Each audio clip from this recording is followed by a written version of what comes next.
Hey, good morning everybody, and welcome to another What's Happening in China. Well, what's happening in China is I'm moving again. Okay, so that's not really pertaining to China in general, it's pertaining to me. But this is a very good opportunity for me to show all of you all about renting an apartment, how you go about renting an apartment, and also explaining a little bit about the property market and landlords, landladies in general. Now the property market at the moment in China is just incredibly volatile, how can we say? It is the popular thing to do. People are just buying and selling properties like mad, like crazy. It's basically the thing to do is to buy property. That's what people are made to do, or led to believe is the right investment. And there are a couple of reasons for this, which I'll go through with you in a minute. There's a bit of a joke going around that mother-in-laws are the reason for property price increases here in China.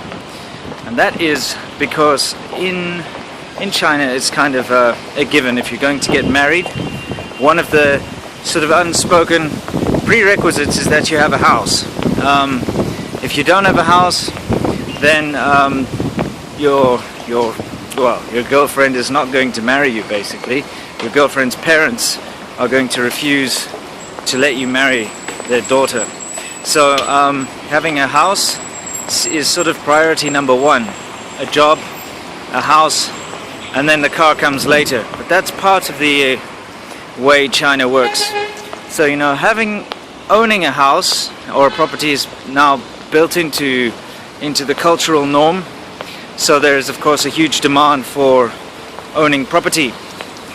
But then you've got this phenomenon where property prices have basically just gone up in China. They've never gone down, they've just always gone up. It's always been on the up and up. So it's been a fail-safe investment basically up until now. Everybody who's ever bought property here has basically been able to sell it at a profit. So, you know, it's the thing to do.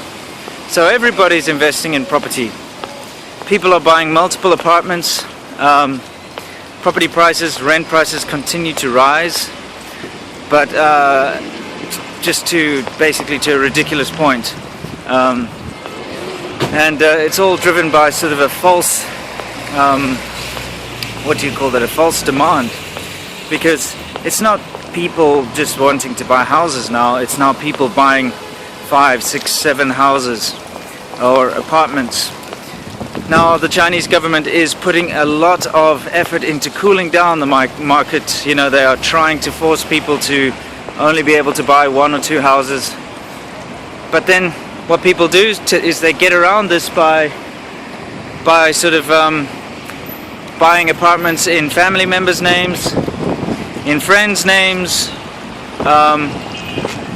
and they also do things like, just give me a second, they also do things like register fake IDs, so they can buy houses with their fake IDs. You know, that's something that is possible to do in China if you have the right connections in the government. In certain government departments it's fairly easy actually to get fake hukou or fake ID cards. So that's another way around it. So, you know, the property market has not begun to cool yet. It's still always growing. And that has led to my current situation, which I shall explain to you in a minute. So apparently buying a second-hand house, if you buy a second-hand house, you have to pay 20% more tax than buying a brand new house. This is one of the control measures that the government is trying to implement in order to prevent speculation. Alright, the thing is, even with all these different measures that are being put in place, it's not stopping people from buying apartments left, right and center. And this brings me to my current predicament. Now, this is the second time that's happened in 2 years that I've been, you know, minding my own business, living in my apartment that I'm renting, and all of a sudden real estate agents pitch up at the door. Now, unfortunately, it's happened again, and I wasn't given any notice by anyone. The landlady didn't tell me, no one told me, but suddenly at night you get real estate agents ringing the doorbell, you know, with potential buyers lined up, and they'd sort of come and want to look around. Of course, I told them to take a hike and bugger off. You know, if you don't give me any notice, I'm not letting you into my house. But they were relentless, and they came every single night for about, I guess, 2 weeks, every night, and sometimes more than one group. So I phoned the landlady and told her that she's got to tell them to take a hike and get lost. If she wants to come and see the place, you have to make a proper appointment. But you know, she was a very unreasonable person, and even though she said that's what she'd do, she didn't, and they kept coming anyway. But I just refused them entry, and I told everyone that came that they're not getting in until, you know, they make an appointment. So anyway, eventually the landlady did make an appointment to come on the Thursday. But guess what? She pitched up on the Wednesday when I wasn't at home, and phoning me, demanding that I come back home and let her in to show the new buyer who's apparently already bought the place.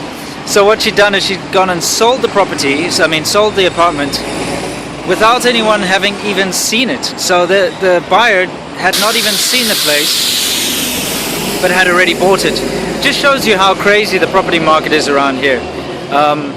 So, you know, the thing is, I once again told her to take a hike and that I'd see her on the Thursday, that I'd agreed. So she did come in on the Thursday, and the guy had already bought the place, came in. I'll tell you more about this in my China How It Is about renting apartments. I'll give you the whole story then. But basically, that's currently what's going on at the moment this side. I'm moving again, so it's not too far, same sort of area and everything. But yeah, I thought I'd bring the whole property issue up because it's just crazy over here, it's hectic. So anyway, catch you guys soon.